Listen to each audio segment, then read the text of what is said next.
ये कहानी है उस दौर की जब भारत अंदर से उबल रहा था। भ्रष्टाचार बेकाबू जिंदा था। गुजरात और बिहार में शुरू हुआ नवनिर्माण आंदोलन एक चिंगारी थी जो पूरे देश में आग बन गई। हम चुप बैठे जी, बाहर इस आंदोलन को दिशा दी एक बुजुर्ग नेता ने। सिर्फ आंदोलन नहीं, ये संपूर्ण क्रांति है। दूसरी तरफ देश आर्थिक संकट से जूझ रहा था। महंगाई आसमान छू रही थी और बेरोजगारी ने लोगों की कमर तोड़ दी थी। और फिर आया वो दिन। इंदिरा गांधी का चुनाव अवैध घोषित किया जाता है।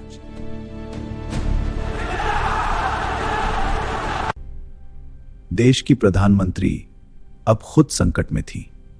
क्या वो इस्तीफा देंगी या कोई और रास्ता चुनेंगी? 25 जून 1975 की रात भारत के इतिहास की सबसे काली रात बनने वाली थी। तो आगे क्या हुआ जानने के लिए अगला भाग जरूर देखें। इंदिरा गांधी के पास दो रास्ते थे, कुर्सी छोड़ देना। मैं पीछे हटने वालों में से नहीं हूं। दिल्ली में फैसले लिए जा रहे थे, लेकिन कुछ खुफिया रिपोर्ट्स एक और कहानी कह रही थी। मैडम, बाहरी ताकतें भी इस अशांति को हवा दे रही हैं। 25 जून 1975 रात एक ऐसा फैसला जिसने लोकतंत्र की दिशा बदल दी। सर, ये इमरजेंसी के पेपर्स हैं। संविधान के अनुच्छेद 352 का सहारा लिया गया। कारण बताया गया, आंतरिक अशांति।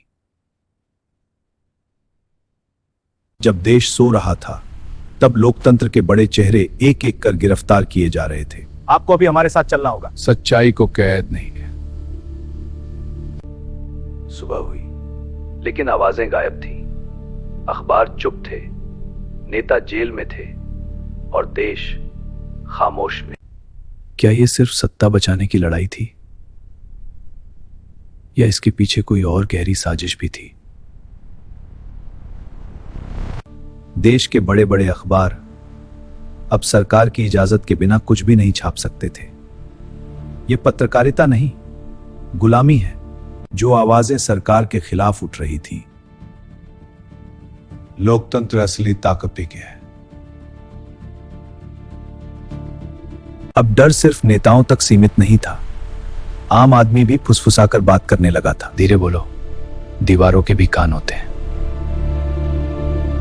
इस दौरान एक और फैसला लिया गया जिसने लाखों लोगों की जिंदगी बदल दी। टारगेट पूरा करना चाहे जैसे भी। जबरन नसबंदी अभियान ने पूरे देश में डर फैला दिया। सरकार का कहना था, यह सब देश के हित में है। देश की स्थिरता के लिए ये कदम जरूरी है खुबे।